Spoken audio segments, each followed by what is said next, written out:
Greetings all. Welcome to this episode of The Last Enclosure. I'm Mike. I'm Nick.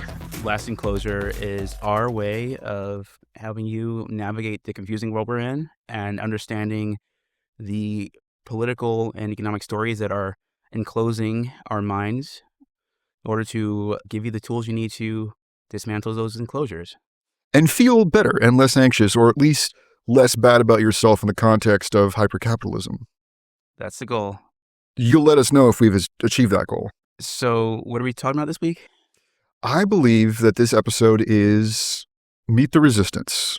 So we're talking about basically people who are standing up to, or at the very least kind of pushing against the AI developments as of late. I think episode 3 was us doing the people who were boosting AI, right? So we had buckets of contributors. Buckets of boosters. Buckets of miscreants. Miscreants, yeah. Right, yeah. So this is our buckets. We're going to get canceled like Hillary Clinton up here. I didn't call them deplorable, so it's fine. That's right. The D word is shall not be used. That's right. That's right. But yeah, these are buckets of joy, or at the very least buckets of your everyday people who are kind of pushing back against excessive AI developments, giving you a sense of sort of what the landscape is. I think by kind of comparing this episode to episode 3, you're going to get a lay of the landscape about how AI is evolving and what kind of fights we're having, so that you can be better informed to make your own decisions about sort of what AI is and how it is acting in your life. I think as a jumping off point to the previous episode, which will be available in that order, we kind of examined the odd arc of Bernie Sanders in coming and in becoming aware of AI as a social and technological phenomenon, and then kind of, dare I say, fumbling the bag. I mean, in the sense that he became a useful entity for many of these AI boosters while he is trying to resist it. So that's an example of don't be like Bernie, but maybe be more like the people we're going to examine today. Right, yeah. So who's top of the list here? Are we going to do this ascending or descending? Yeah, I don't know. I mean, what kind of, let's lead with your experiences of AI kind of resistance. Like, do you know anybody in your life? Can you think of anyone or anything or any stories, anecdotes? I mean, the bias in my existence, Michael and I are both proud residents of the Bay Area, is most of my friends are survivors, if not actively in favor of this technology. I know what you're talking about. Yeah. Many, our beloved friends who shall remain unnamed.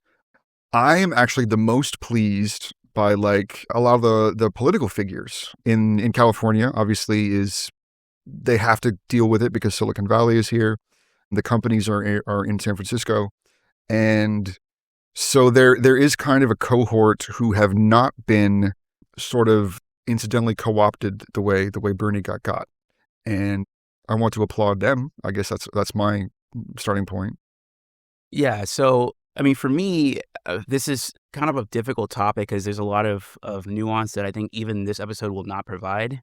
One thing that makes it so hard to talk about is that, as we established throughout this entire series, AI is a bunch of different technologies. And so what does it mean to resist AI? What does it mean to, be kind of pro-AI, right? Like, there's a cacophony of just different pieces here that inform what it is people are reacting to.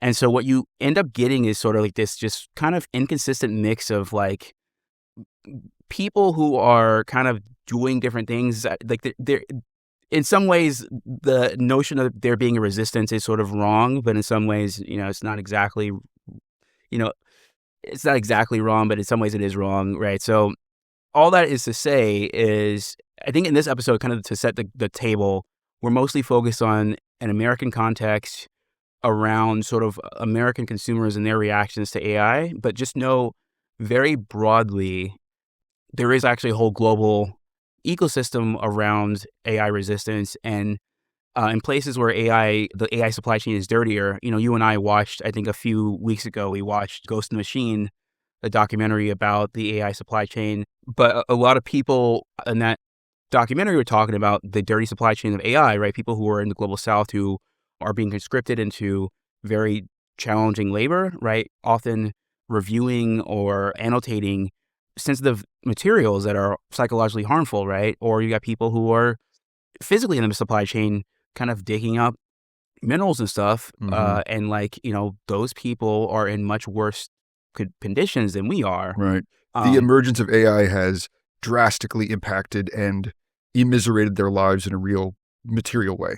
Yeah, I mean, in some ways, it's sort of what is old is new again, right? Who always pays the price? Who always pays The the global price, South, and right? Yeah, I mean, and a lot of those supply chains exist because they were already being used for other technologies, right? So in some ways, AI is not necessarily this novel agitator. It literally is just a acceleration of what has been happening, right? Mhm.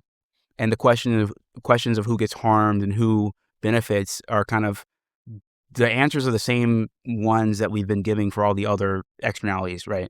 Yeah, and it is true. So far in this series, we've been pretty focused on the figures and technologies coming out of the United States, and less of the other people caught up in this chain, right? And so I think it's great that you highlight, you know, our friends in the global South. They need our help more than anybody.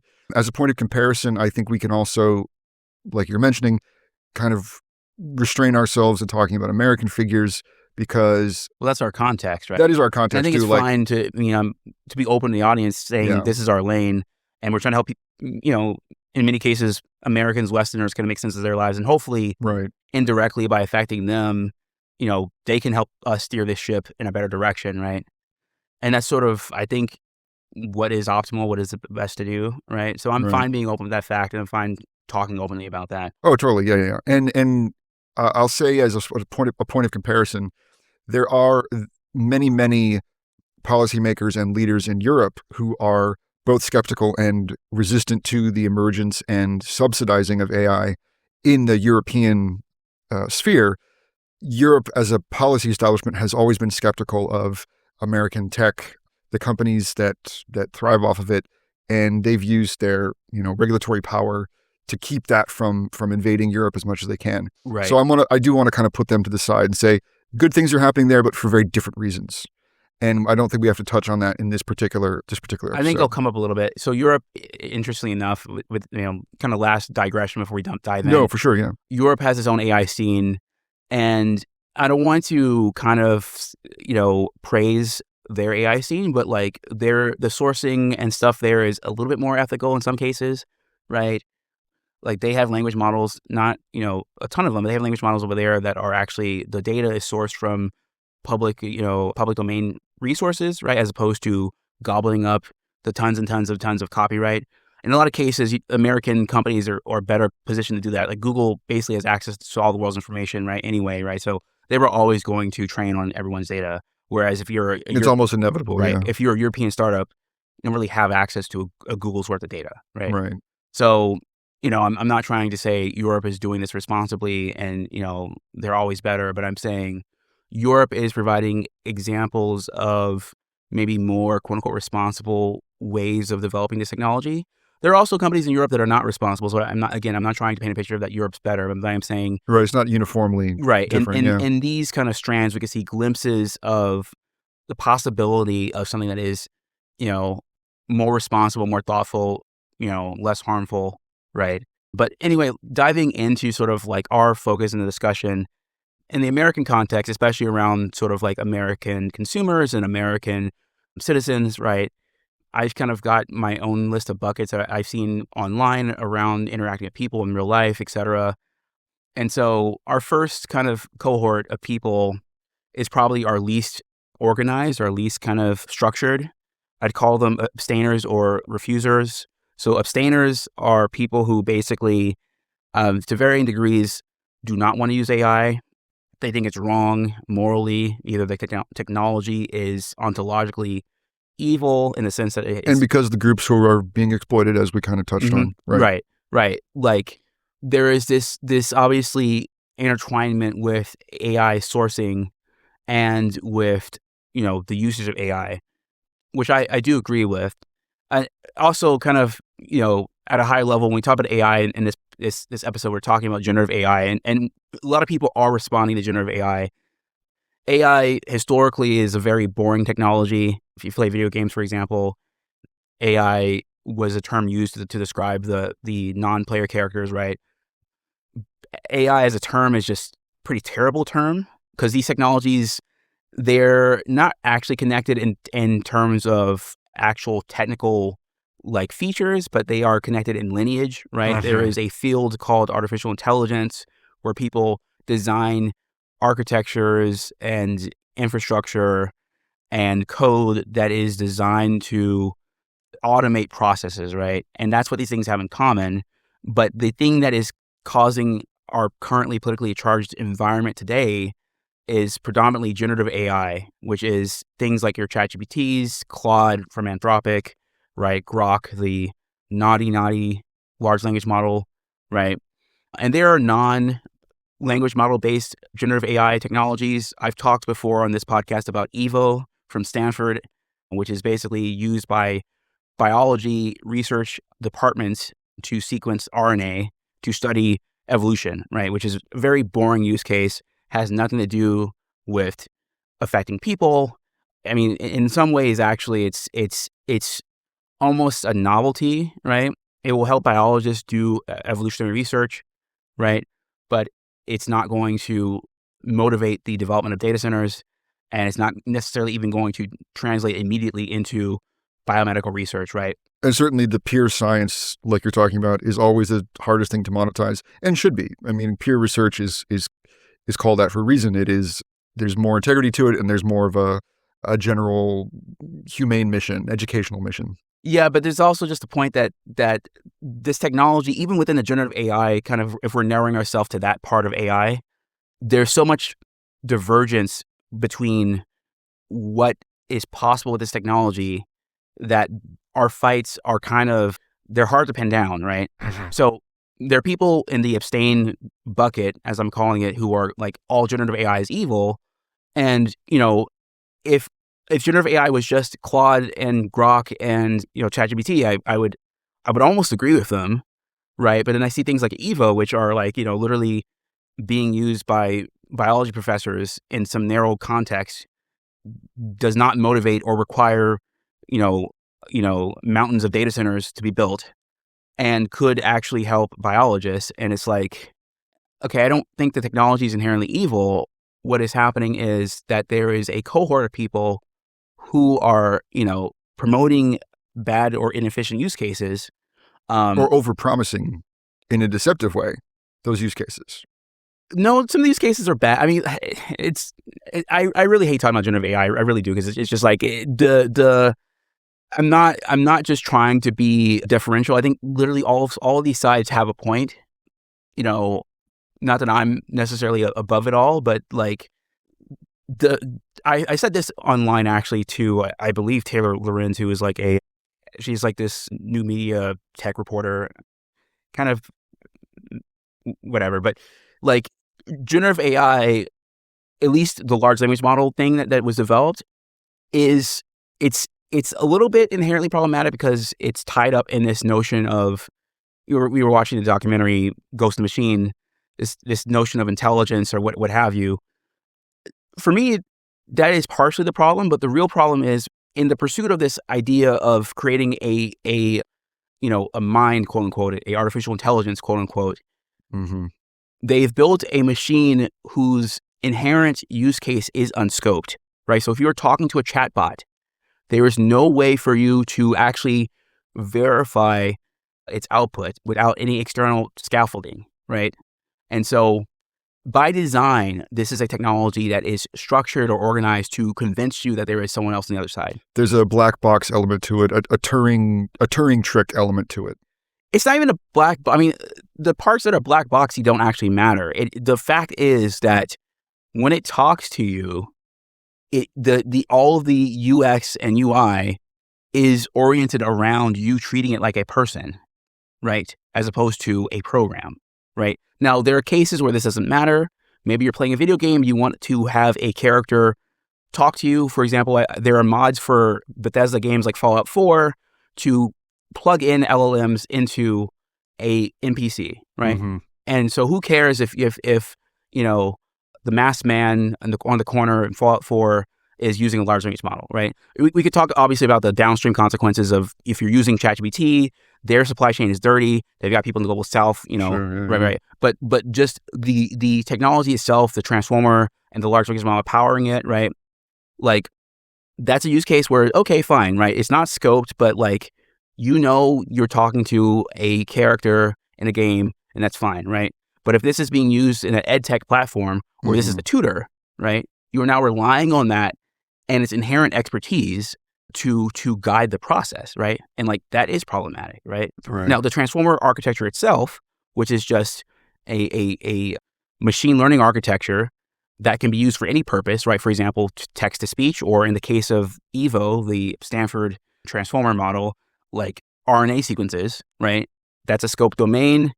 You can verify the outputs, right? If the RNA sequences look wrong, you can say, oh, that's not the right RNA sequences for text to speech. If it got the translation wrong or the audio transcribing wrong, you can go, that's not what I said, right? But if you're using an AI as a tutor and you yourself don't know the domain, then, you will be led astray. And there's really nothing you can do about it. There's no way to fix that. There's no way to rectify that. And so it is bad that we were given this technology in this way, right? Mm-hmm. There is something a little bit problematic about the technology. Now, my view has always been that because the technology exists and because many people who don't know better are going to find the technology, rather than, shaming people for using it, we should inform them about this and empower them to make, better choices. And in that way, we begin to scope the technology, right? By educating people and we telling as them, the user base, therefore, are better utilizers of it. And then obviously, as citizens, we should say everything I'm saying and regulate it so that we can actually actively ban the use cases that are probably not good for kids, not good for vulnerable people, right? Mm-hmm. So I'm not saying there is no political action. This is not a political issue. It inherently is a political issue. I completely agree with that. Right. But given the world we find ourselves in, it's a deeply political process, right? Right. But given the world we find ourselves in, a lot of the abstainers, I don't really want to. This is a group that I feel kind of the least comfortable talking about because it's a really, really broad bucket, right? There are people who are abstainers who themselves just say, I don't want to use this technology. It's bad. There are people who are actively sneering anyone. I heard someone say, if you use generative AI, you're evil, you're a fascist, right? And their logic is just inescapably, right? Well, it's too painting with too broad a brush, even. Yeah, but their logic is obviously given the source of where this technology came from and its use cases, right? Sam Altman is pushing this on children, whatever, right? Mm-hmm. Yes, it is inherently bad, and I agree that the origin of technology rooted in this race to AGI does have these problems, right? But I'm not an abstainer because my pragmatic stance is abstaining and sneering at people for using it will not stop the harms. Let's find a way to scope this. Let's find a way to, I wish there was a world where we could unilaterally, as a hive mind, reject this and ban it, right? If that were possible, I would be an abstainer. Right. But, it's not possible. The other thing is, incidentally, in the kind of chaos of this deployment of AI, there are people who are finding use cases that are actually beneficial to them. And who am I to take that away from them, right? So, I'm not saying, again, people, when you try and talk this way about AI, go you're providing justifications for its existence. I'm like, no, it already exists. These are the way people are using it. What I want to do is, as long as it exists, educate people about the quote-unquote better use cases so that we kind of scope and constrain this into a mundane technology, right? This also sounds very much sort of like the free trade, fair trade debate around coffee beans. Obviously, it is semi-exploitative in certain parts of the world, like the beans from Sumatra versus the beans in West Africa. But also there are communities there who rely on this trade simply to sell their beans and subsist. And the critics you're sort of talking about, the abstainers, are like, well, anybody who even walks into a Starbucks is a terrible person. That feels...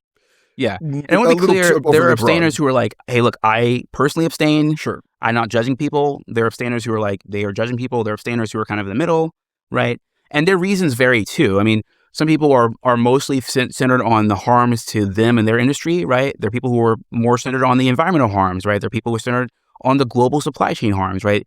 There is kind of no one type of abstainer. This also is not a left-right issue either, although people will say, oh, well, it's the leftists who are the ones who are kind of against the technology. Like that article that I mentioned in the last episode, the Bernie Sanders episode, said, the left's missing out on AI, right? Like, there are abstainers who are not on the left-right spectrum, but who are anxious about job loss, and they're saying, hey, you're accelerating my job losses. I'll give you, I guess, I'll throw you a bone and say, hey, maybe if you were to put a blindfold on me and I had to guess, people saying that we're left or right, I'd say left, but it's not always true. And in this case, we have an increasingly polarized environment where the left-right distinction on AI does not matter anymore, right?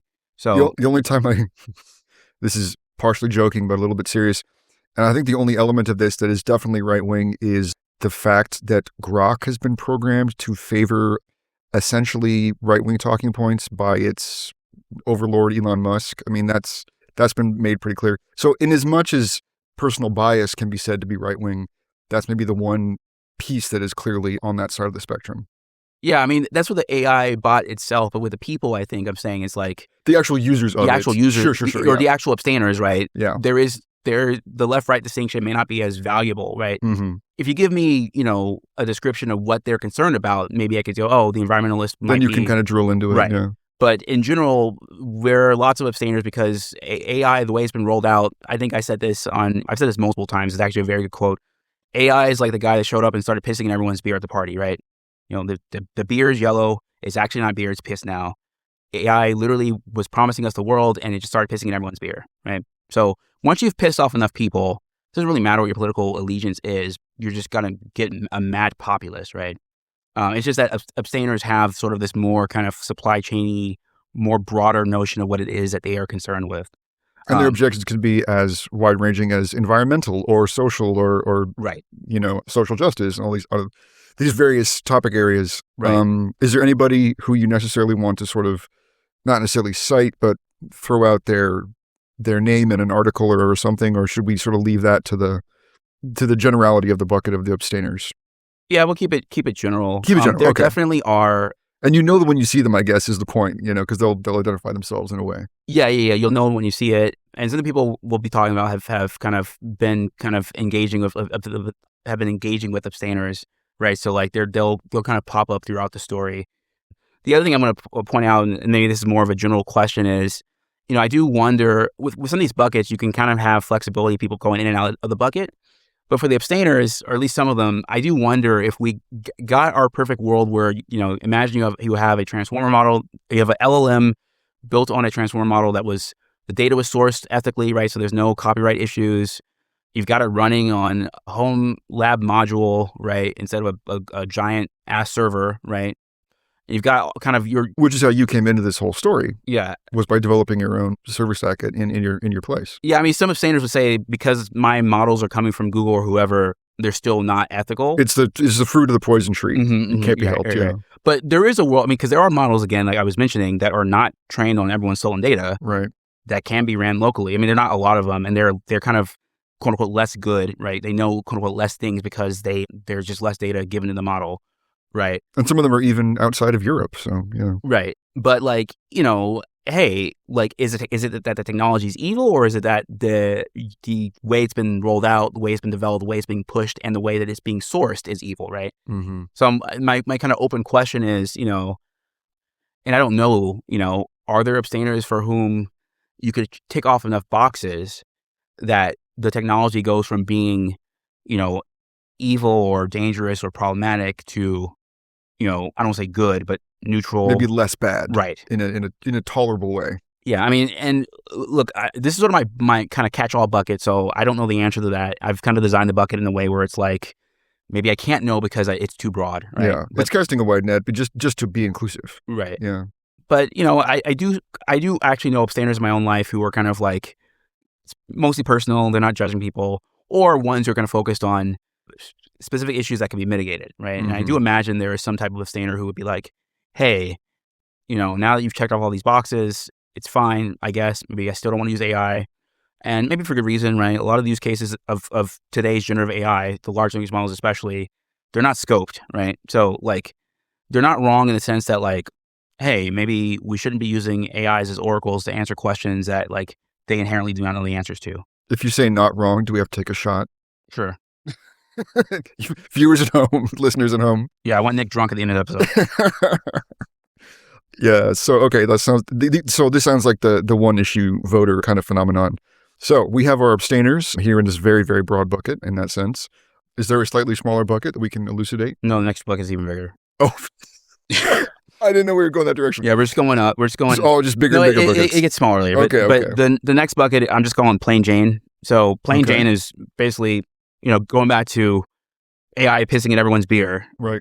Well, now you've pissed off, again, like you have these red districts, they love business projects. They hate data centers, right? They hate data centers and they object to them in the same way that they hate windmills, right? Wind power, right? Projects that are mostly, and here's the irony, being set up and built in red voting districts. Right. So because there's less regulatory means of the voters pushing them out. Yeah, I mean, AI is basically a story of, people who are, being promised the moon. Yeah. Right. And so they are kind of frustrated by the demands of AI. And then in return for higher electricity bills, in certain regions, not everywhere, but in certain regions, they're buying up land where it's cheap. And some of those places, they actually do have water shortages. People have said that the water usage claims of AI are overblown. And that's true actually per query, per input. The water usage is not that bad, but you have to consider that in some of these regions where they are developing data centers, they're already having water shortages, right? So like it is an additive problem, not necessarily that AI is cumulatively creating a whole new class of problem, right? Kind of going back to our point about the supply chains in the global south, a lot of those supply chains existed before AI existed. AI is just sort of piggybacking, exacerbating the harms in those supply chains, right? So water use, per query might be small, but it is additive. It is an additive risk to somebody who has a data center in a water poor region, right? This just to ground this example, you're reminding me of the truly massive data center complex that Elon is putting into Missouri. Am I thinking correctly here?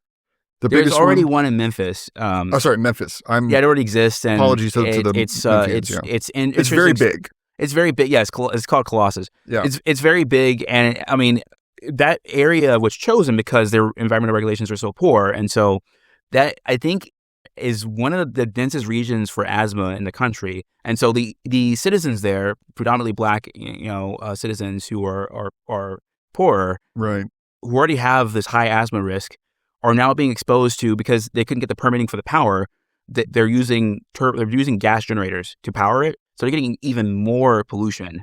And the asthma rates are increasing. And this is also, even more problematically, a very, very dense population of African Americans that have all these other compounding problems already being put on them. And then the data center comes in. So yeah, that the poorly permitted data center that uses using gas power to, exhausting, more pollution. Right. Because there's a world where maybe Elon did it correctly, didn't break the red tape, not that the data center would be inherently good. It's being used to generate CSAM, right? Because Grok is sure. But like it wouldn't be adding to the problems in this way, where it's like just overwhelmingly exacerbating the worst aspects of these environmental injustices, right?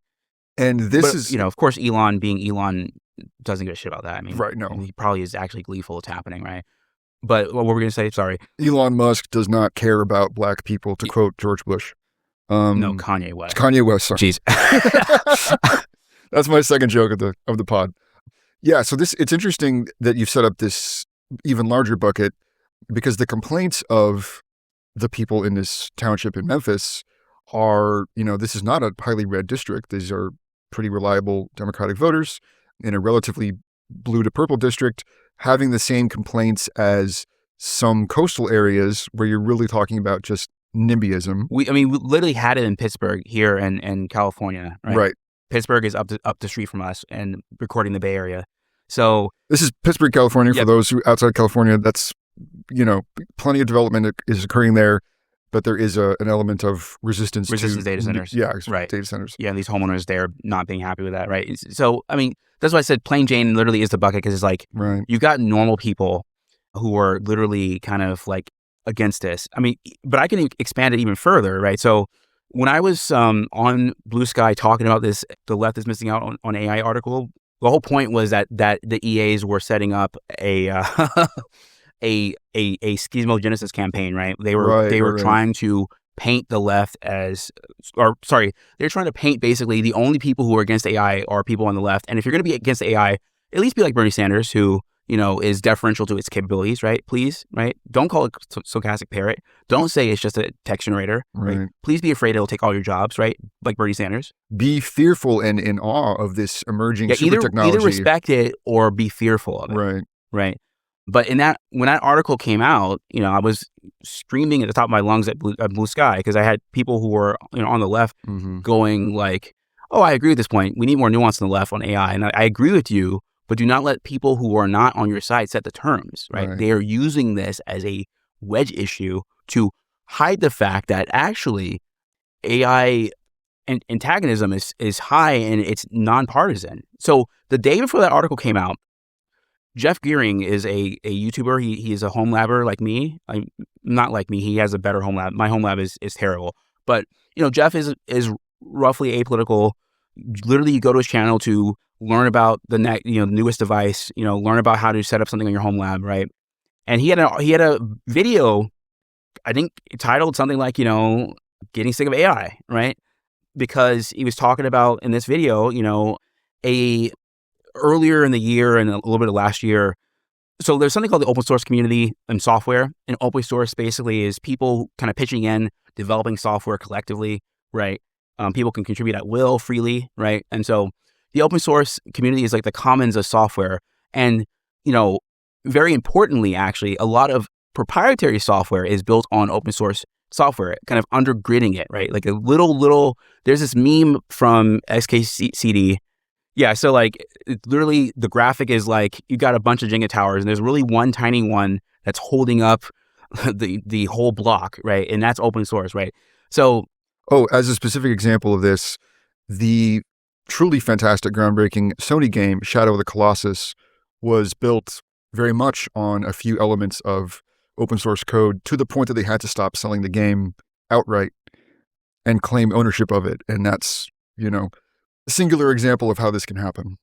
Yeah, I mean, most projects are like that. It's just that normally what you do if you're building something that expensive is you actually look at the licenses before you acquire something. Yeah, you're more careful than Sony, who is never careful. Yeah. So the reason I bring up open source and Jeff's video talks about this is because open source maintainers are being spammed with AI submissions to fix their projects, right? So open source requires people in the community kind of pitching in saying, oh, we found this bug. Here's a patch for it. Blah, blah, blah. And there are people who are trying to earn their wings, as it were, you know, by finding bugs in code, submitting to these repos, using AI to identify bugs and problems. The AIs obviously, in some cases, hallucinate bugs. They don't. So these people who are submitting to these open source projects with AI, many of them don't know what they're doing. They're relying on the AI to kind of say something that's plausible and submit it to the maintainers, hoping that the maintainers go, oh, thank you for helping us, right? And so maintainers are being inundated with just like slop nonsense, you know, pull requests to fix their projects, and they can't keep up. And in some cases, they're just like, well, fuck, I'm out. I'm not going to maintain this shit if I'm going to be torrented with nonsense, right? So like, this is bad. These are the commons of our technology society. And it's foundational to everything else in terms of how we use technology in the modern day.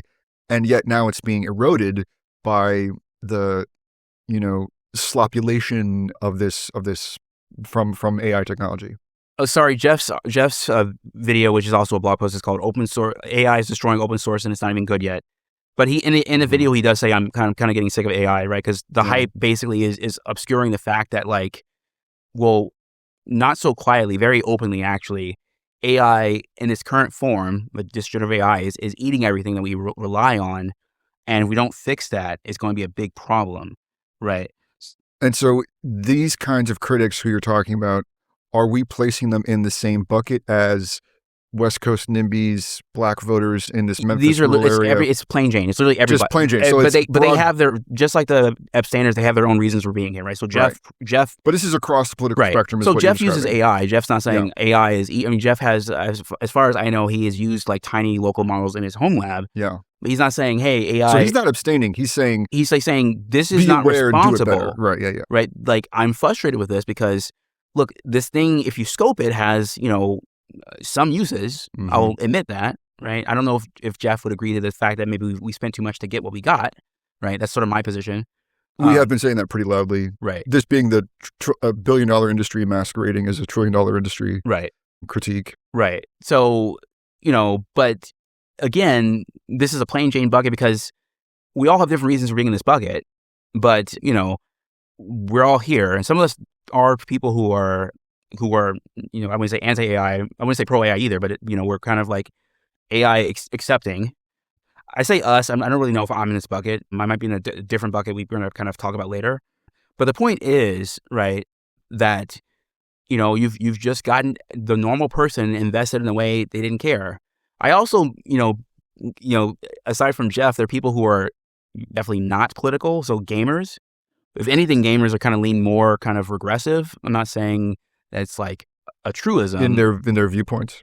Yeah. I mean, as a community, right? Right. It can kind of insular or whatever, right? But gamers are, they're frustrated because guess what? You can't buy computer parts because Sammy Altman, Samuel Hoard All the Ram Altman has taken, it's actually not just his fault. I mean, literally a lot of these parts manufacturers are cartels. And so they are deliberately kind of reserving supply for the data center build out. Sam Altman sort of is like a I guess you could say a canary in the coal mine in that his claims that we need $7 trillion of investment or whatever was a signal that there would be, huge data center demand. But, which is also a policy standpoint he has been pushing, thus making him, Sam Altman is now the Grinch who stole Black Friday, I guess, or will be very soon. Nobody's getting their new Xbox or yeah, the device for their car.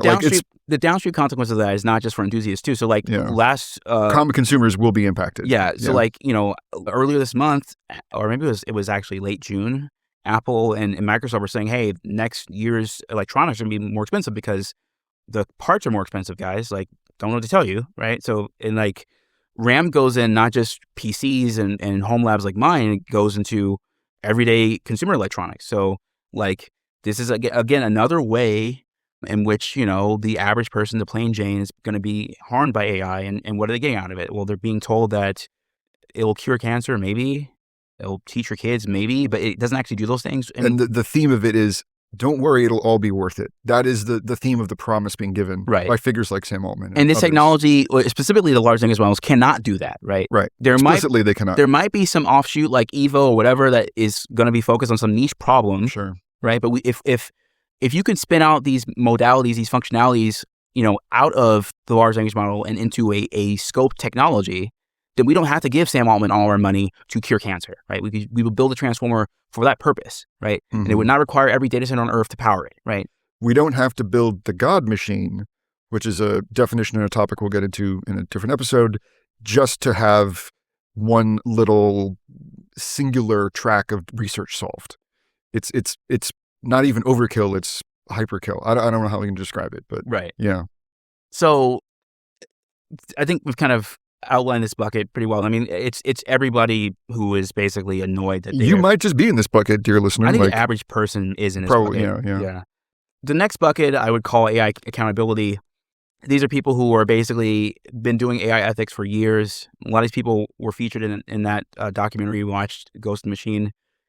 And so these are people like, DARE, Distributed AI Research Institute, people like Alex Hanna and Emily Bender.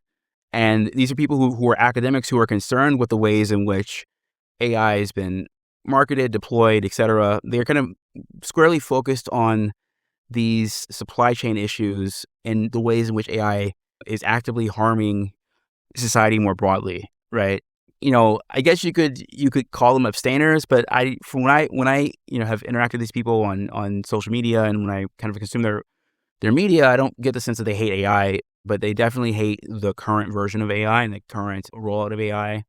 And it's important to make that kind of distinction to have the critique land more readily. I mean, I do think that they encourage not engaging with this iteration of AI, but it's not like so. In theory, my hypothetical distinction is something like an abstainer would kind of say maybe there's no constraint that would ever satisfy making this technology good, and maybe the accountability people do have some constraints in So terms. in their sort of thesis, in their premise, there is a version that could be acceptable to them down the line. Maybe, but maybe not with generative AI. So Yeah. the thing is that they also, as practitioners of AI, know enough of the differences to appreciate like these distinctions, right? So look, maybe they are. I mean, they've definitely rallied against large language models, right? And that's clear and very clearly for good reason, right? I, as a user of large language models in my home lab, have said they're not suited for purpose. They are not scoped. They're not, they are not designed to do what we've been told they do, right? But given their knowledge of the field and its history, they presumably would know, for example, that evil exists and that there is a usage for transformers that is not this and that could be salvageable, right? So maybe the generative AI in the current form is not salvageable, but there's some version of generative AI or just future AI that's not based on a transformer that is salvageable, right? But also they're distinguished in the sense that they have an epistemic position that is not the average person's, right? They are in the field. They have been in the field. They've been critiquing the field for years, right? So their critique, even if, let's just say there are abstainers who are in this group, it does land differently because they're coming from a place of somewhat of authority, right? Because they work with AI, right? It's not just the average person who's like, oh, AI is threatening my job, therefore it's immoral, right? It's just literally someone who has technical background to say, these are the reasons why this is a bad technology. And then maybe some of them do actually think there's some way to salvage it. Maybe some people in the group don't believe that. I mentioned DARE as one example. There are other people who are not part of DARE who are in this group of AI accountability, right? Mm-hmm. But my notion of what I'm pointing to is somebody, probably an academic, but not necessarily, who has the requisite background to understand technology at a technical level and is critiquing it from that vantage point, right? And has a historical grounding to understand how this emerged in the first place. Right.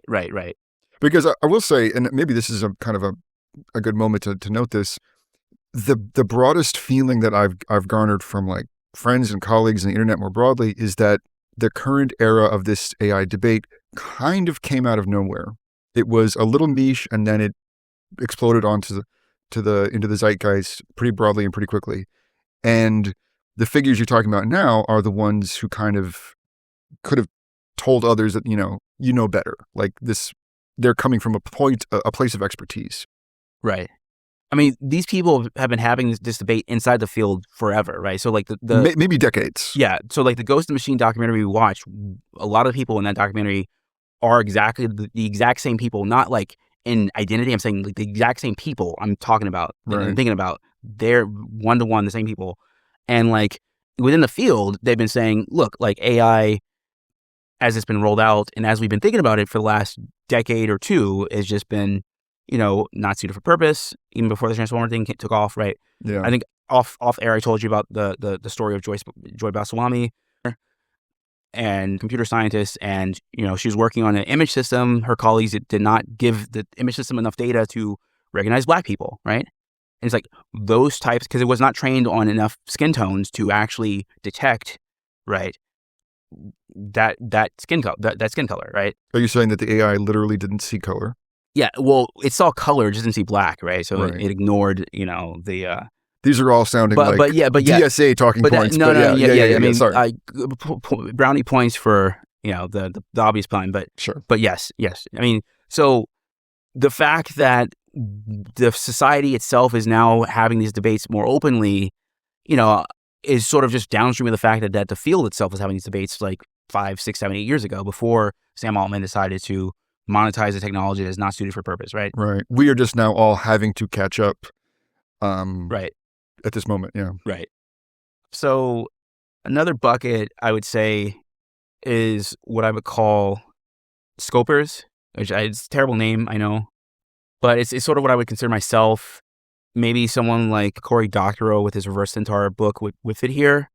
I was going to ask about Doctorow eventually, so yeah, that's good. There's also Bay Area creator Dr. Fatima is her name. She's actually a physicist by training, but she actually had, I think, 2 videos on her YouTube channel about AI.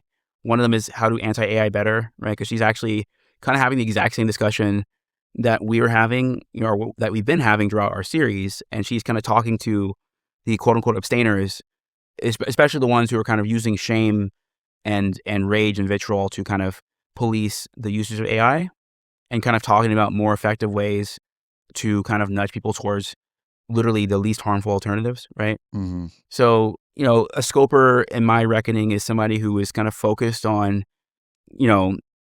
given that we're not all uniformly aware what a technology is, right? You cannot kind of, update the hive mind at once and get everyone to understand the environmental impact, the misuse impact, all these impacts that exist, right?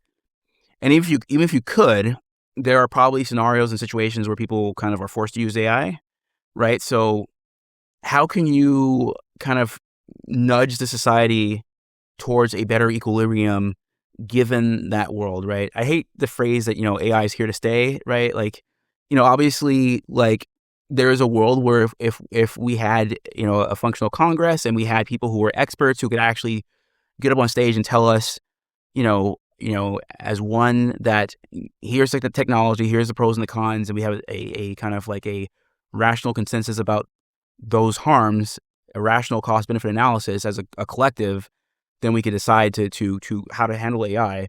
But in the absence of that, right, we're going to have this residue of like local models. And I think even at the larger scale, a company like Google or Amazon is probably just going to buy OpenAI or Anthropic if they go out of business, right? So we're going to have this residual of AI. And the sooner that we have people illustrating less harmful use cases or usage of better scoped models, right? The sooner we have that, there's sort of like the escape valve we need to kind of normalize AI in a way where it becomes boring business automation or boring normal use case technology, right? Right. And in the absence of that, what you have is sort of like this name and shame game, which will probably affect some portion of the population, but not nearly enough numbers to actually steer away from the most harmful use cases, right? If consumption was like a cure-all, right? Like if consumer choices were so powerful that they unilaterally could prevent harm, we would have solved climate change already, right? Right. And you have people, like Karen Howe, who, I would put her kind of in this AI, the last bucket, the AI accountability bucket, with her book, Empires of AI, right? She was saying that, this is not an individual kind of selection problem, right? Just like in the fast fashion industry, right? Like, naming and shaming consumers is not how you fix the problem. You got to go upstream, regulate it properly, and you also have to provide better choices, right? And do things like that in order to... And it requires collective action. Right. This is, again, there seems to be previous examples of these kind of things like... This is the double movement. When you talked about this is the double movement, in episode right? 2. Yeah. This is the double movement. This is sort of like factories were terrible. Like, this is my go-to example because, I'm saying we don't really think much about factories today. I mean, you've mentioned multiple times, and I appreciate the fact that there are parts of the world where factories are still dangerous and that people are getting away with murder, right? But relatively speaking, right, you or I don't think about factories. Insofar as we do, we think of it as a policy issue, right? And like that is hopefully the world where AI goes to. And by AI, I mean this generative AI, large language model thing, right? Mm-hmm. And the infrastructure that supports it will go in that direction. Right. Yeah. And that includes, having a populace that knows enough, even if they hate the technology, to understand, okay, there are tasks that it can be scoped to that are mundane and safe. And I don't keep talking about this, and I'm working on a blog post where I go into detail about different use cases. Maybe Michael will get it out of his system at some point. No, I mean, I've gotten out of my system, but the reason I'm bringing this up is because... Are you too? Are you also tired of AI? I am tired of AI, yes. Guys, educate yourselves. We need to save Michael of the effort of being a crusader about this. The reason I'm kind of reacting this way though is because I hear it. There's someone in the audience going, "What are the good use cases, idiot? What are the good use cases? Like what?" Surely there must be, right? And there are a couple, and we've cited them, and there's probably others that will emerge. Well, I want to be specific, and I'm saying this could be scoped, right. and like, what does that mean, right? So like. Scoping in most cases, this is my view, right? I'm working on / have kind of developed and have not published a political compass of AI use cases, okay? And basically the axis, or the axes for these use cases are basically, you could think of one axis is basically cognition, right? So are you offloading cognition to the AI, right? Are you doing a task where you are kind of giving into the AI's innate kind of proclivities? Right, you're trusting it, right? Which you should not trust it because it doesn't know anything. It is it's an associative engine. It is barely an it, right? Actually, yeah. Well, it is just a shape of language. Literally, it's just a shape of language, and like you're asking a mirror that resembles the shape of language. Your mirror on the wall. Well, you grow taller after all, right? Like, right. That you can do that, and like you can even do it and multiple times and not be harmed by it, materially, but like that's not really what it's for or what it should be used for.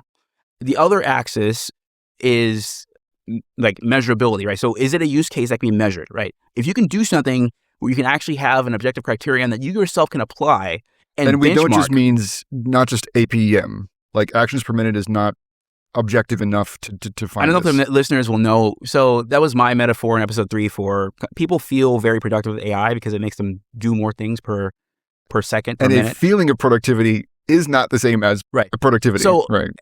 Large language models by design, I've said this elsewhere many times, are what I would call resemblance of effective design, right? So affect as an affect, A-F-F-E, right. C-T-I-V-E.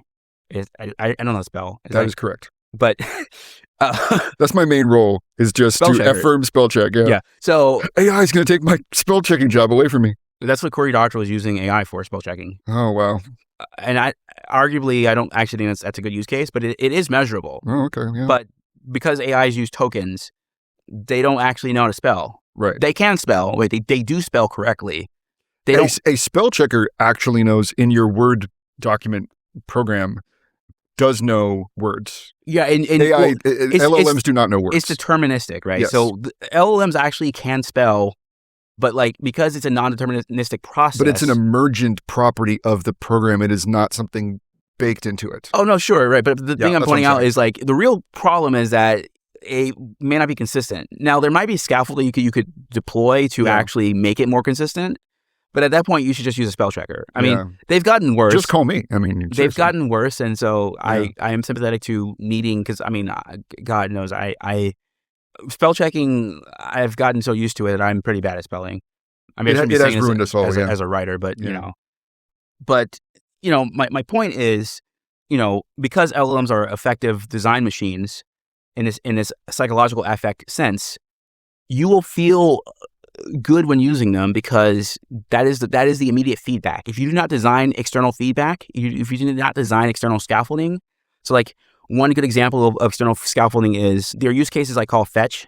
So fetching is basically is information retrieval, right? A lot of people just ask LLMs questions, but you could do something called RAG to actually connect. RAG is retrieval augmented generation, to connect an LLM to a source of data, and that by itself actually is not good enough. You probably need to develop systems of measurement. So like in data science, there's a term called precision and recall. These are terms actually that determine how accurate, given a piece of data, is the surfacing of that retrieval, right? If you do that and you have a RAG system, you could actually benchmark how reliable the LLM is at fetching the data you needed to fetch in that context, right? There's a bunch of mathematicians whose heads just exploded in rage because you said benchmarks, and that's a whole other rabbit hole for us to. These aren't benchmarks. Precision and recall are not really benchmarking. They're literally just like, people were doing this before. At one of my earlier jobs, we were doing data detection. We really had to define like content types. Like, how reliable can you build a pattern that detects a name, right? Right. And so precision and recall are ways of benchmarking. We're not even talking about LLMs. We're talking about literally regex and dumber pattern matching systems, right? How accurate is that system at retrieving the content type you're looking for, right? You can do that with LLMs too, right? So, if you have a use case where you give the LLM a data store and you need it to reliably retrieve that specific piece of information, right? You can do this. Now, like, which types of retrieval tasks benefit from this are probably small. I'm not trying to say that this actually saves LLMs and they're going to be $1 trillion industry and that this is all worth it. And I hope all the kids lose water in the future, right? But I am saying, like, you don't need data centers for this. You don't need ungodly amounts of compute for this. And the sooner we tell companies this and they find scoped use cases like this, the sooner Sam Altman loses his power. Right. And we all plug in LLMs to the most boring, mundane task we find and stop talking about the God machine. And I could stop yelling. And Michael can have a good Sunday. And so, all right. So without getting into the very large use case rabbit hole, scopers, as you're describing, are the ones who are trying to literally narrow the scope and expectation of the use of this technology to a responsible lower level than we currently have. I think there are scopers who are more optimistic than I am. And look, like, even I have, like, quote unquote use cases that are good for me that I would maybe say don't translate to general utility. Sure. Right? Like, so Dr. O in his Reverse Centaur book, he identifies use cases that he thinks are valuable to workers. And, this is a story you'll recall I've told you many times. Dr. O and Ed Zitron were at Clarington West, I think, last year. Oh, they're great debate. Yeah, it wasn't. It was not a debate. They were literally. So this is the context. The story basically is, Dr. O and Zitron talking about the AI bubble. They're in agreement, and then the moderator asks, a general question of, how is this going to end up? What is the AI bubble? What does it look like, right? And then, can it be a good bubble? She added at the end. And Dr. O typically is like, well, let me give you some case for that. And, that's when Zitron kind of, his ears perked up. And so Zitron was like, give me, give me specific good use cases for generative AI, because generative AI is the bad AI, right? Is the one that cannot. Therefore, what's the good one? Yeah. Yeah. Like you like, I want you specifically, because, like, the bubble's built on generative AI.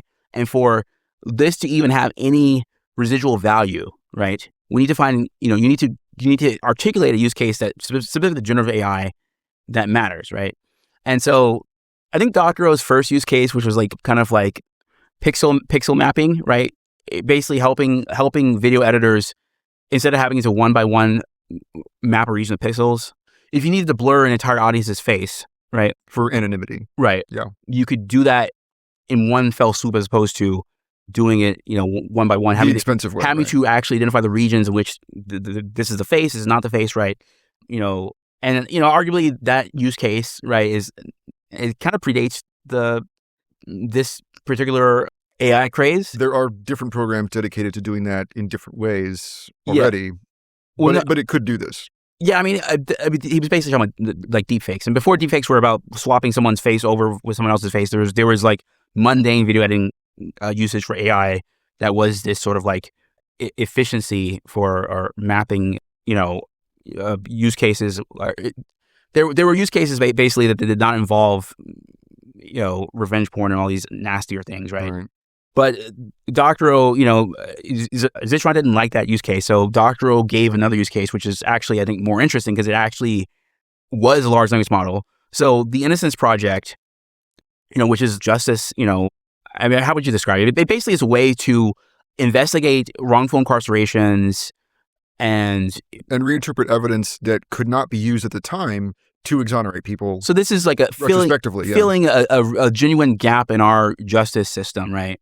And so I think very early on, it's like a GPT-3 level model they used to actually identify terms in which cases that were actually, I think, like where inaccuracies were more common, like a misapplication of law, even. Yeah, there's certain like linguistic indicators that they were able to use to actually process cases faster, right?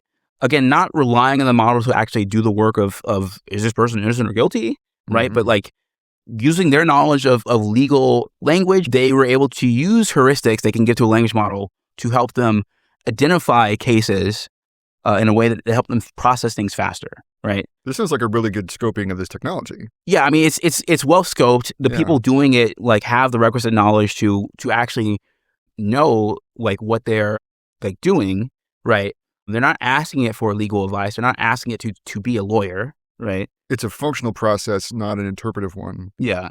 And so that's the good scope. That's the example that Doctorow then gave? That's the example Doctorow gave. That's the second example. Okay. I think he gave 3 examples. I forget the third one, but that one stuck out to me because it's like, even I at that time, because it was 2025, I was kind of skeptical. Can large language models specifically have a use case that like is has broadly any humanistic value? No, it's not even that. Like there are use cases I have on my home network that are beneficial to me, right. That I feel comfortable doing. I use it, like I have, for example, applications where I use it as a orchestrator, right? So when I have new tasks coming in my pipeline, for example, it adds stuff to my calendar. Now, you can use scripts to do that, right? I didn't know programming, so this is one way where I added an efficiency, right? And most people don't know code, so of course that's a broad use, right? Yeah. But this is a case where presumably they're using the technology as is, right? They're not necessarily, maybe they did build scaffolding around it, but this is GPT-3 era, so this is pretty early on. This is before we had like Claude Code and all these like harnesses, right? So again, scope matters, right? And that was Doctorow's point, though. And he doesn't use this word scoping. It's really an invention of me. I'm kind of it drawing the circle around myself and saying, these are my friends, Dr. Fatima and Corey Doctorow. I know them very well. We're all peers and colleagues. Yeah. So we're all in the resistance. But yeah, I mean, this long story short is, I think, having located myself in this bucket,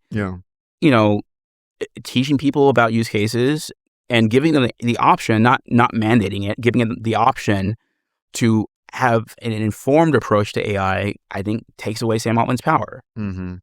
Now there are abstainers who argue that if you provide good use cases, you're kind of saving the technology from itself, right? You're actually saying, instead of making it fall and implode and say, oh, it's completely useless, it can't do anything, right? So maybe don't throw the baby out with the bathwater. There's something here. This sounds like the most nuanced of our buckets so far. I'm not saying don't throw the baby out with the bathwater. I'm saying my position, and I don't know what Doctorow or Fatima believe. We won't speak for them, but scopers. We'll say they have their own bucket. But my position is something like, so this is my fear, right? The residuals of this bubble, there won't be many, but I think large language models actually survive the bubble. So after the AI bubble is burst, what's left? What do we work with? Right. Not what do we work with, what will remain, What right? will even remain, okay. And I think among the wreckage are these large language models, both the ones that can exist in the home lab, like mine, right? I'm running it at home, only increasing my electricity bill, right? And ones that will run in servers, because Google and Amazon are probably going to survive the bubble, and they will buy up the remains of all these large language model companies, right? And so my fear is, if we do not kind of come up with a narrative to scope the technology now, we kind of give these people the time to kind of scramble and come up with a new narrative that they can push on the public. And a educated public will be able to resist those narratives and go, oh, I know this is a dumb machine for, sequencing task, right? As opposed to whatever inane lie they'll come up with next, right? After the bubble and when the economy recovers, right? So I'm saying my view is like, let's not throw out the baby with the bathwater. I mean, I guess that is a function of my view, right? That is what will end up happening, right? My view is sort of like, the residuals probably will include large language models from this bubble popping. And rather than us kind of pretending that the bubble will take the technology away and letting these guys set the narrative for the next go round of this, we collectively educate the public about not just large language models and transformers and the current generative AI crop, but like the history of AI and this actually the obsession with, automating intelligence, right? So that way, next time the tech industry tries to come up with the next big AI thing, the public knows, okay, I know what the purpose of this technology is. I know that the next iterations of this technology may not be any closer to what they're saying, right? I know that the field's been pursuing this for years. I know that there's actually been dozens of AI bubbles before where these promises have been made. Mm-hmm. And, I know enough now that this will not have an effect on me, right? And maybe some of the people will find usage of large language models that actually, are quote unquote not throwing the baby out with the bathwater. Sure. And maybe that's good. I don't actually care, right? Like I feel fine. I feel not immoral for using AI in the way I'm using it, right? But I don't really care about that. What I care about, again, is educating the public in a way where they at least understand this goes into the round hole, right? Right. And when we put it away, no one else can take it out and use it in the wrong way. We right? just dump it to crumpet. Yeah. Yeah, I am confident too that information is naturally diffusive, right? Yeah. There will be a more educated user base and citizenry in the future. I also feel confident in predicting there will be a new crop of different tech bros trying to package the same thing or a similar thing again and over-promising the moon. And maybe it won't be, hey, we're going to achieve super intelligence with this, but it'll be, hey, we're going to make your wallet into a different wallet or whatever. There'll be a thing next. There's always a next trend. It's probably going to be quantum. Probably. It'll probably be quantum, and they'll probably say with quantum we can actually make a real intelligence, a real boy, right? Oh, yeah. You're a quantum system, and it's your intelligence. Oh God, I could do a whole quantum rant. Let's save that for its own episode. I'm excited for that for sure. Wait, we're getting off topic from your very good point about Doctorow and this particular bucket. Does that satisfy this definition? Like his kind of in that moment?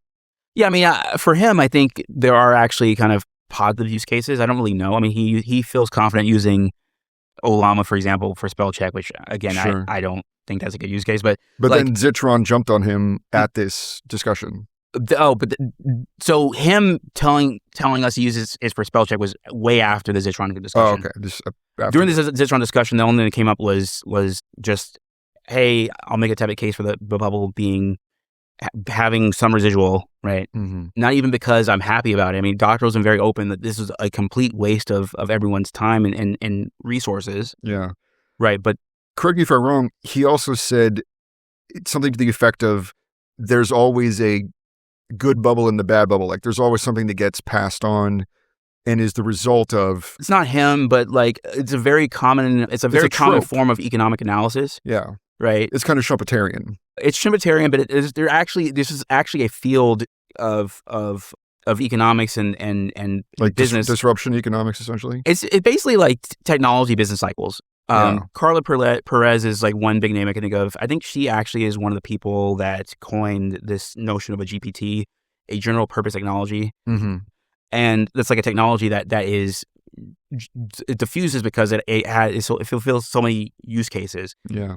Whether or not, I think we talked about this in episode 3 or whatever, whether or not large language models are that, I mean, probably they aren't, but transformers might be. Assuming and we that, don't know yet, and we need to be prepared. Yeah. No. I mean, like we kind of know in the sense of like transformers can be trained on any type of data, but what matters is sort of the scope and the scale, right? Like, is this a use case? Like going back to my scoping criteria, is this a use case that is measurable, et cetera, right? Because large language models themselves kind of enclose the transformers. That's the point I made before.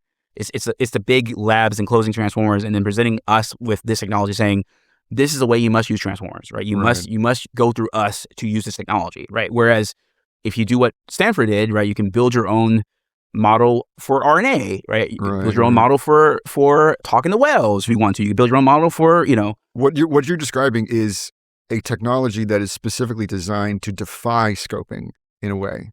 Like it is made to obscure the attempt to scope it at its sort of fundamental building blocks. And that's the abstraction of language, and it gets very, sort of large and unwieldy to measure and to deal with. Yeah, it's not designed to be scoped because we're being sold a machine that could do everything, right? Right. That is the whole point, right? This is the nature of the fraud. I always call it a fraud. We've solved intelligence. Ask it to do anything, right? It was like a human person in the room with us. Right. Ask it to do anything, right? This ain't your grandpa's ass Jeeves. This is the whole new... The actual thing that language models are kind of in IT and software, we have these terms called best of breed and best of class, or best in breed and best of class. So best in breed is like, it is a thing that does one thing really well. It's the best of its kind, right?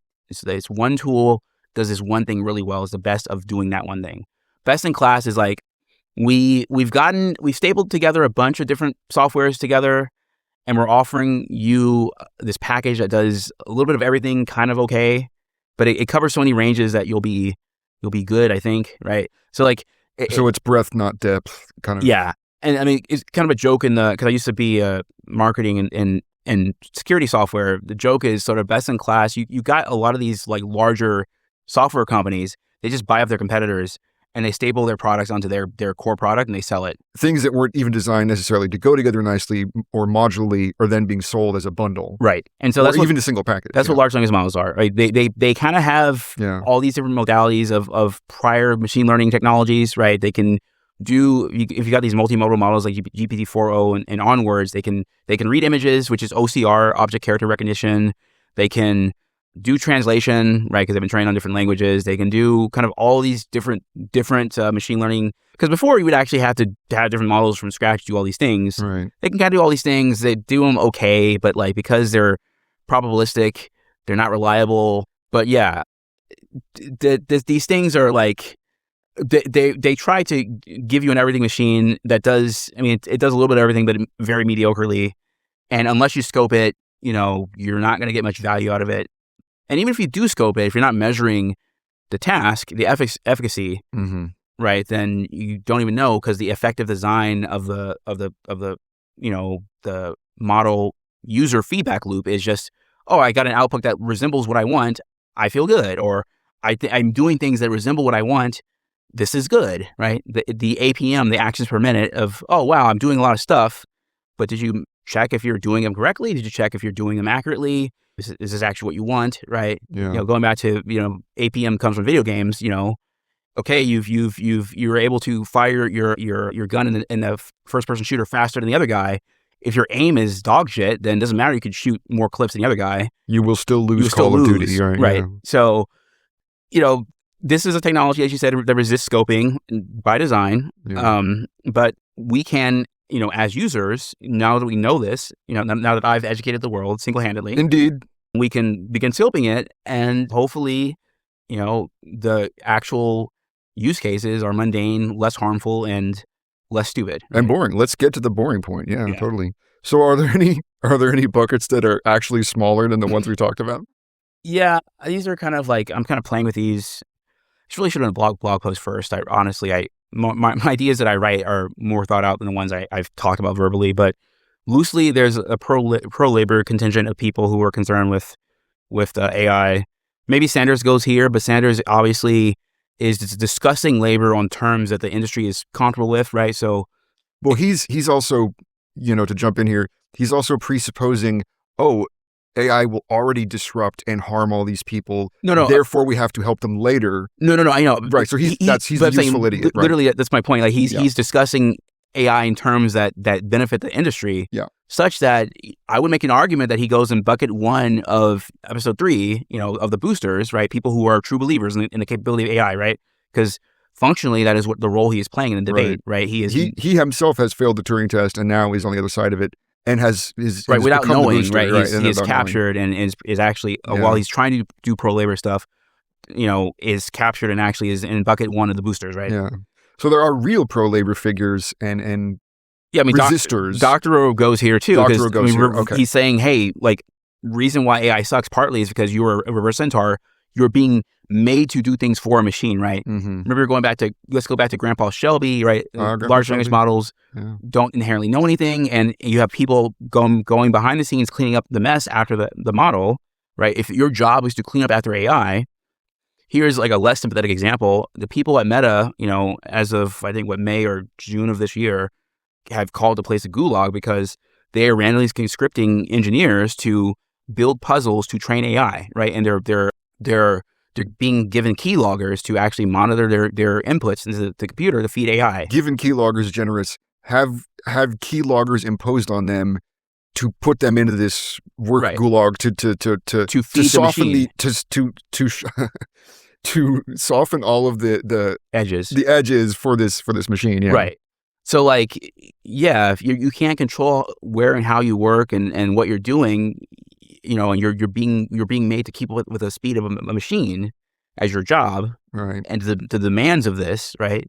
Going back to our discussion of people in the global south too. I mean, like, right. they are being fed into the machine, and in doing so, they are, as Dr. puts it, they are becoming reverse centaurs, and like that, it's horrible. It's like you're being grafted with this, this onto this inhuman thing. Right. Yeah.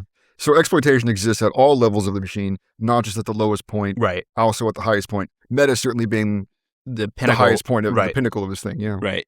And so, there is a vision of this technology. Well, besides it not existing, there's a vision of technology that Dr. points to in Reverse Centaur, where it's like, person is in charge of how and where they use this. And if it actually saves them time, right, that they get to actually benefit from that, right? Not just that the machine is not being imposed on you and you're not being made to work in ways that serve the machine. So it's not the machine is serving you, and you get to reap the rewards from that, right? Because there is a world where, okay, the bosses actually know the best use cases for AI, right? The best scope use cases for AI. They make you do that, but like all of the efficiency gains, all the time given back to you, all the productivity given back to you is taken away from you, right? Yeah, it's sucked up to the top level, right? Leaving you the exploited one, right? Yeah, exactly. So like, again, technology by itself, even if it's scoped, is not inherently good.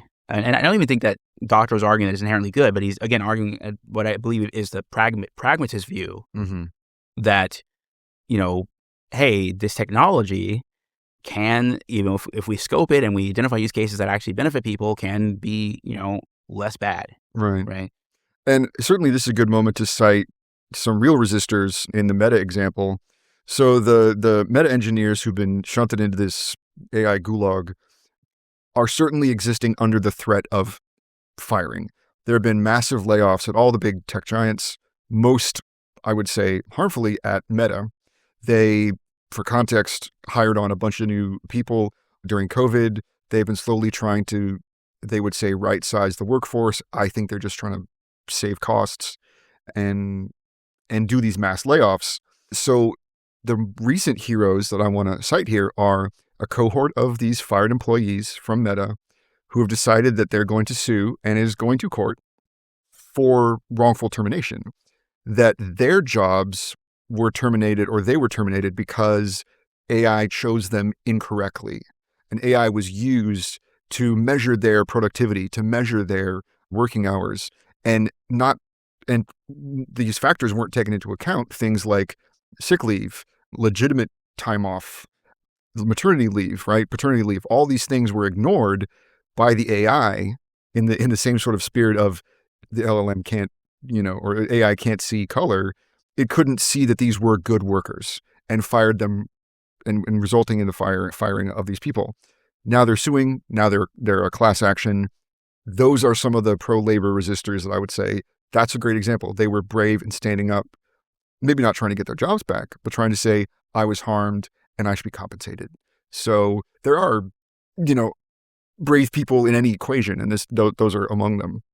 Yeah, I wonder if it's generative AI that they use to tag these people. I mean, who knows? But Meta claims that they didn't do that. I think the evidence will show that they did. Right. Well, that's that's the usual line. Yeah. Yeah.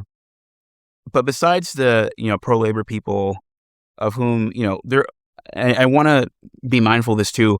They're pro-labor people not just in the U.S., right? So I mentioned Dr. who is he's a Canadian author in the U.S., but like he's kind of Western centric. But there are non-Western centric versions of this. There is actually, I believe, a AI resistance kind of list that one of the Q&A hosts at the documentary we saw was talking about. Karen Howe mentioned it too. I'll link it in the show notes, and it talks about AI labor resistance across the world, right? In circumstances that are much more dire than I would argue the Meta employees here in America. Right. They get to sue. They have that. They privilege. Get to sue, yeah. And the working conditions. While they're, I would never downplay mistreatment at work in terms of a HR environment. But it's very much by Western standards. But you're right. Right. Exactly. The people in the global South are literally fighting effectively for their lives in terms of recognition of the resources and a recognition of material harms like psychological harm, et cetera. That the Meta employees, if they were screwed, could probably get another job at another tech company, and they would be they're certainly in demand for sure. So not that no one's suffering is ever warranted, but I do want to highlight, this is a global issue, and we have kind of limited ourselves partly out of knowledge, from talking about the broader context and the severity, actually, and the dire nature of this conflict outside of the Western world, right? Because we are, kind of in the global core, as it were, are isolated from some of the worst effects, even though we are starting to experience some of that, right? Yes, we live in the metropole, as our our professors would say. But before we have to beat the clock, are there any other bigger and or smaller buckets that we can touch on? Yeah, one more bucket, I guess counter builders, and maybe this goes in under a subset of Scoper. So my thesis has always been, and this is why I'm a home labber. Well, not why I'm a home labber partly for other reasons. I've always had a home lab, but some of the logic here is we've been given this is one technological, wouldn't call it a revolution, but one technological cycle where we've actually been given the tools that can actually deflate the bubble, right? So it is not a coincidence that now, this late in the bubble, a lot of companies, as we said in the last episode, and even the one before that, are turning to Chinese models to offset the cost of AI, right? And this is not to praise Chinese models or open source models. I'm not saying that. But what I am saying, though, is it's extremely interesting that the Googles of the world and the OpenAIs of the world have created open source versions of language models. Now, obviously, they don't compete with the scale and the scope of the ones that they've created on their running on their data centers, right?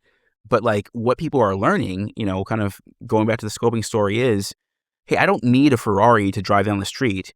And by the way, if you're just going to go one block, right? Yeah. And by the way, the promise that I could drive a Ferrari from New York to LA, with my feet up, was a lie anyway. So I shouldn't even want to have a frontier model doing my kids' math homework because it actually is not good at that, and there's no way to make it good at that, right? So instead, what I'll do is I'll run a model on my home lab that does not interact with my kid in any way, because that's not a good use case for a language model, right? So the local tools, right, kind of inherently scope themselves because, one, they're not as powerful as large models, right? They can't pretend to do the things that these larger frontier models are pretending to do and doing them poorly, right? And so you kind of already have like this is almost the bubble's way of telling you, hey, idiot, this is the way to use the technology, right? The labs have given you the right way to use technology. Deploy it locally and scope it to very small use cases, because that's all you're going to get out of this technology, right? You could play pretend with the big boys who are running these giant models in their massive data centers, but like it's not actually doing anything, right? So what makes this bubble so interesting is, again, like I want to make it clear, I'm not praising open source in any particular way, but I am saying this is the one, like this is a lesser evil, and it is very interesting that the companies themselves actually provided this, of their own accord, right? That's ironic for sure. Yeah. Yeah. Like this is a tool that will teach everyone, if you want to use language models for whatever reason, this is the proper scope. Now you need to find use cases that actually match this ambition, this scope, right? As opposed to paying Sam Altman billions and billions of dollars a quarter to pretend to have a god that doesn't do anything, right? Oh man, yeah. So counter builders are people who are taking these local language models and finding places to use them, right? I'm not so self-aggrandizing to recognize myself as part of them, because I'm kind of just playing around. I don't even know that my use cases scale to anything meaningful, right? But there are people who are kind of more technically, inclined than I am, right? And they probably have found use cases that could translate to business opportunities that make sense, right? Where the AI is scoped and it's doing things that don't harm people, right? And like they are kind of, helping pave the way, actually materializing the use cases, not just kind of pointing to them like I am, but actually materializing the use cases that will make this a mundane technology. Right. And in some ways, maybe even and I'm not giving them credit either. The Chinese labs are kind of doing this too by simply providing the local models and businesses around the local models, right? But sort of a separate kind of discussion. I don't really want to include them as part of this cohort. But I'm saying the act of trying to build infrastructure, a sustainable infrastructure, mind you, not all of it is sustainable, but the act of trying to build sustainable infrastructure around local models is the thing that will deflate the bubble and help scope the technology in ways that are less harmful. And maybe even land the plane of this business cycle without it No, it's fracture. too late for that. It's too late for that. Okay. Yeah. We talked about it in episode 4, Nick. Do you remember? Yeah, I All do, but 4 I'm bubbles, always hopeful. 4 bubbles. You know, I'm the optimist in this. Infrastructure bubble is too late for that. It's too late to save it. Right. But the plane is going down. Right. Plane's going down. I had a sign of hope, just before we have to sign off here, that the mayor, in conjunction in Manhattan in New York, has put a 1-year moratorium on approving of and building data centers. While that sounds like a very small sort of legalistic change, it is in buying that time that I think these local polities, because obviously the current federal government is pro-bubble in a sense. Trump, the current Congress, they've all been captured in their own way. They're all, I think people bought into the race dynamics, right? So it's like this is a national security issue for a lot of people, because they literally, even if we're not making God, we're making something that's going to be an economic supercharger. And certainly the language out of the president's mouth and various allies in the Congress is, we have to allow this unregulated, unscoped use of this technology so that we can beat the Chinese at it. I was like, okay, that's you've become captured. You're useful idiot. So critiquing those figures on one hand, I want to raise up the political leadership in New York for drawing a line in the sand and saying, let's educate the voter. Let's let them have the time to have this debate before we approve of and go into debt deeply to pay for all these data centers that we don't know we need yet. And even if it's just kind of a stalling action, a year or maybe more of letting the voters get comfortable with these ideas, I think is enough to really to move the needle. So that's my hope, and that's one example of a local hero. And there can be heroes in any of these polities, whether it is in Memphis or the Bay Area or San Francisco specifically. Right. There are these figures, and they are trying to push back in real ways. Yeah, I do have one more bucket. I do think there is a genuine kind of recognition for this too.